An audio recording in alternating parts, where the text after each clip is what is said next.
Welcome back to my YouTube channel, Australia Vlog.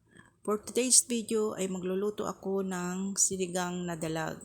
Una, nagpakulo na ako ng tubig at linagay ko na rin yung kamyas, sibuyas, saka luya. Pagkakulo, linagay ko na rin yung isda.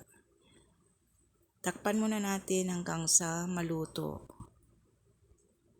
Pagkaraan ng ilang minuto, buksan ulit natin at timplahan ng asin saka seasoning granules. Kung sakaling nabot mo ang puntong ito, that means nagustuhan mo ang aking video, sana paki-like and share mo na rin at pakipindot ang subscribe button para updated ka palagi sa aking mga videos. Sana hindi ka pagsasawang manood sa aking mga ina-upload, guys. Ito, lalagyan na natin ng okra. Dahil wala akong nabiling leafy vegetables, kaya itong okra na lang ang ilagay natin. First time ko maglagay, guys, ng okra dito sa sinigang. Masarap din pala. Kaya i-try nyo rin maglagay ng okra pag wala kayong may lagay na leafy vegetables. Ayan, luto na, guys. Pwede na naman tayong kumain. Masarap humigop ng sabaw, guys, lalo na kung ganitong umuulan.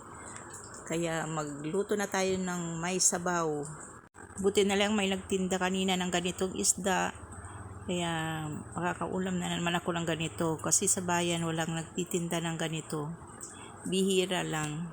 Hanggang sa muli, guys. Thank you for watching. God bless everyone. Bye-bye.